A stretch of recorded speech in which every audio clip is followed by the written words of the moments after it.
Hi guys, this is Neil and welcome back for another vlog. So ang video na ito ay continuation of the receipt of my master's degree diploma and kung ano yung mga advices ko sa iyo as a learner na balak mag-master's degree.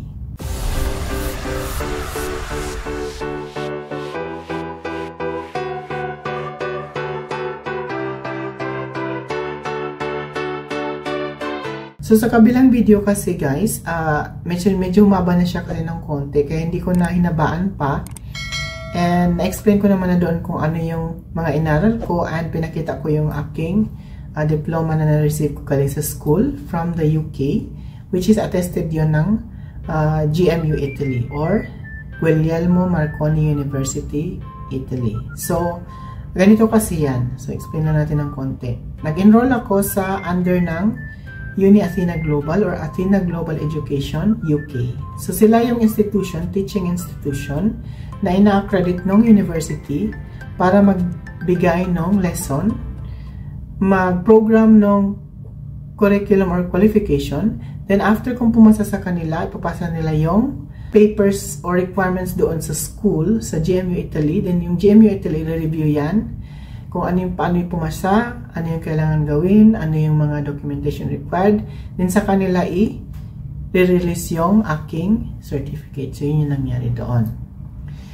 So dito sa part na to ngayon, ibibigay ko sa kung ano yung mga advices ko kung ikaw ay isang learner or kung ikaw ay tapos na mag-aral at balak mong kumuha ng master's degree. So unang advice ito yun. Choose the right program for your goals. So, kailangan mong piliin yun kasi kailangan mong mag-reflect or kailangan mag-reflect yung chosen course mo kung ano talaga yung gusto mong kunin. Ano talaga yung gusto mong maging career in the future. Anong gusto mong career advancement? Ano ang gusto mong part ng isang profession? Gusto mo ba ng academic research? O gusto mo lang ng personal growth? So, yun yung isa sa mga i-consider mo dyan. Plus, ang research program dapat ay mag-a-align kung ano yung long-term goal mo as a professional, pwedeng sa social mo kung ano yung gusto mong gawin sa community, depende yun sa iyong interest. And ang pinaka-most important dyan is compare the universities or the schools kung saan ka mag-enroll. Pero i-check mo pa rin yan kasi hindi naman ibig sabihin na cheap yung school is hindi quality ang education. Hindi rin ibig sabihin na expensive ang school is quality ang education. So it depends on the capacity ng mga teachers pa rin. Depends sa'yo na learner kung ano yung kaya mong matutunan at ano yung kaya mong i-pick up na lesson galing sa school. So next consideration tayo which is plan financially and logistically. So kailangan mo maintindihan yung cover ng tuition kung hanggang saan yung living expenses mo kung ikaw ay nag-aaral ng face-to-face or living expenses kasi nag-aaral ka habang nagtatrabaho. So, isa yan sa mga i-consider mo. Yung books, kailangan mo ba ng books? Kailangan mo ba ng potential relocation para matapos lang yung iyong degree? Next is, naghahanap ka ba ng scholarship? So, scholarship means may institution or may organization na mag-sponsor sa'yo, mga ganon. Kailangan mo ba ng assistance sa studying? Kailangan mo ba ng part-time work opportunities? Kailangan mong i-program lahat yan before ka mag-start ng iyong master's degree. And in addition to that, kailangan mo rin mag-check kung paano mag-budget wisely. So, budget wisely means ano yung mga priorities, ano yung mga dapat, ano yung mga hindi dapat, ano yung dapat ibawas mo sa expenses mo, ano yung mga dapat na priority na pagkagastusan mo habang nag-aaral ka. Kasi yung pag-budget wisely, kapag nag-fail ka dyan, malaki ang impact niyan. Roughly, it will become a negative impact on your performance or academic performance or academic completions na dapat on time, madidelay or hindi mo talaga matatapos ng tuluyan dahil sa nag-fail ka ng pagmamanage ng iyong budget. So, yun yun. Consideration number 3 is be prepared for intense independent learning. Yes, kasi ang master's degree is mostly talaga nakikipag-deal ka sa problem ng real world. So, hindi lang siya basta-bastang logic, kundi kailangan mo ng critical thinking, kailangan mo ng magandang research skills, kailangan mo ng self-discipline dahil lahat ito may mga limit. So, kagaya ko, ang research may limit, ang submission may limit. Lahat may limit. So, ang data mo may limit pa rin. So, kulang na lang, yung sleep mo, ililimit mo na, or huwag ka nang matulog, mga ganun. Yun na lang ang kulang. Kasi, bakit nila ginagawa yan? Dahil para ma-develop yung mga certain attitudes mo to become a very good manager one day. To become a very good leader na rin. So, isa yan sa mga tutulong sa'yo at magbibigay sa'yo ng idea kung paano mo gagawin yan. And, ang binibigay kasi dyan na learning is about time management and organizational skills, which is very crucial. Kasi crucial yan dahil kailangan mo matutunan kung paano i-balance yung iyong coursework along with your work kung nag-aaral ka habang nagtatrabaho, kung paano mo i-balance yung pagre-research sa personal life, ano yung unahin mo doon. Kasi kung ako ang tatanungin mo, between a friend who is inviting than the study which I need to finish, I would leave my friend. So yung iba kasi hindi nila gagawin yan dahil feeling nila parang mapapasama sila. Ang kaibigan para sa akin, makakahanap din ako niyan. Pero ang pagtatapos ng pag-aaral, malabong mahanap ko yan. Dahil ang mga kaibigan ko, malabong tutulong yan. So yun yung point doon. Kaya ko siya pina-priority. Kasi ang kaibigan, mawawala at magkakaroon ka niyan. Yung iba lilipas din yan. Kakaroon ka ng panibago in the future.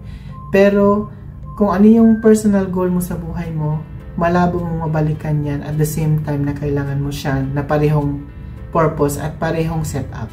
Malabo yun. So, kaya hindi ko pinapalagpas yung chance to study and to finish that certain degree at a certain time. Kahit pa magkaroon ako ng loan sa kung saan man yan.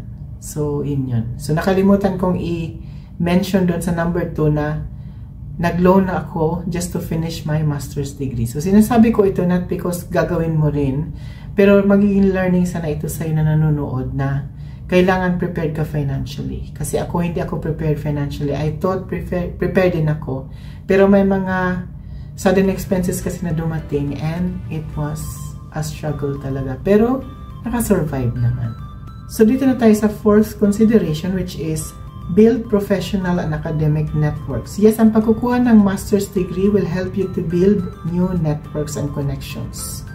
Isa yan sa mga advice sa akin ng aking boss, which is, ang pagkuha ng graduate study is not only to master the skill of becoming a manager, but it will add some important people or most better opportunity kasi nagkakaroon ka ng bagong networks and bagong connections.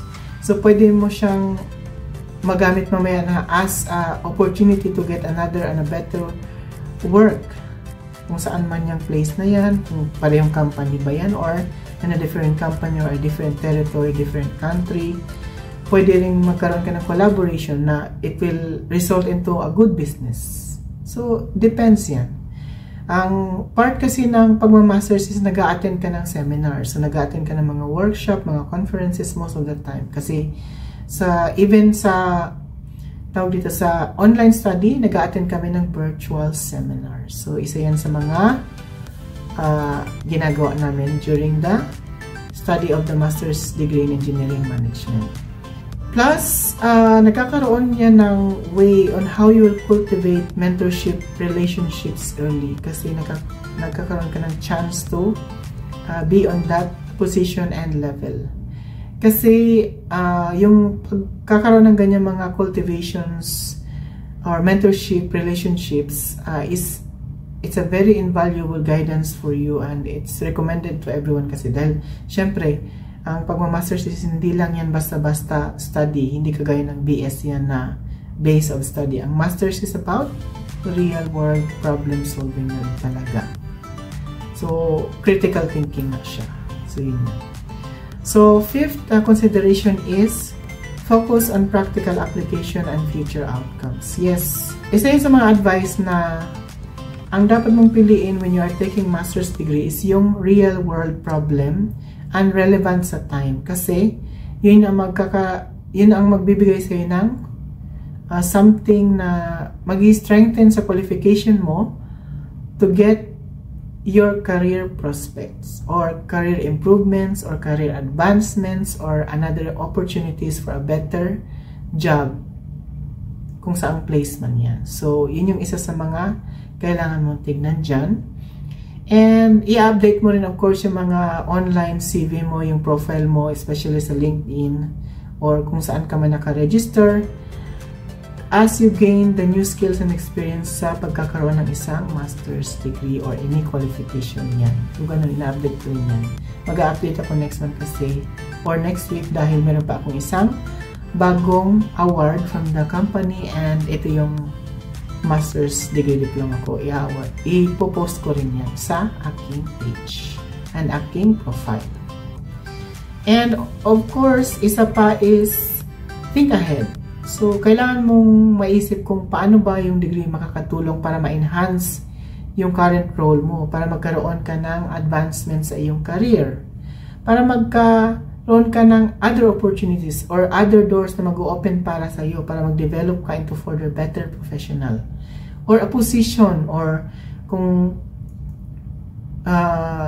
meron pa yung isa or pwedeng sa pagkakaroon ng PhD kasi tutuloy mo siya or pagkakaroon ng leadership role or a senior leadership role. So, yun yung purpose doon. Para sa akin kasi, I just want to take the master's degree kasi before gusto ko talaga matuto mag-manage. Yun nga lang, bago ko siya nakuha, na-promote ako na assistant manager. So, yun yan. Yun ang kagandahan doon. Kaya ko siya pinanindigan na lang din na kunin kahit ako ay nagkaroon na ng loan or borrowings kasi nga nandoon na ako sa posisyon. At kailangan ko siya to strengthen my qualification. So, yun lamang po ang aking mga advices. So, isa-summarize natin yan. So, unang advice is choose the right program for your goals. Pangalawa is plan financially and logistically. Pangatlo is you should be prepared always for an intense and independent learning. Pang-apat is building professional and academic networks. Panglima is focusing on practical application and future outcomes. So that's the end of this video. Please don't forget to like, comment kung meron ka mga questions or clarifications or inquiries about sa vlog na to. And subscribe na rin sa aking channel para lagi kang updated sa aking mga next vlog about online education. Bye!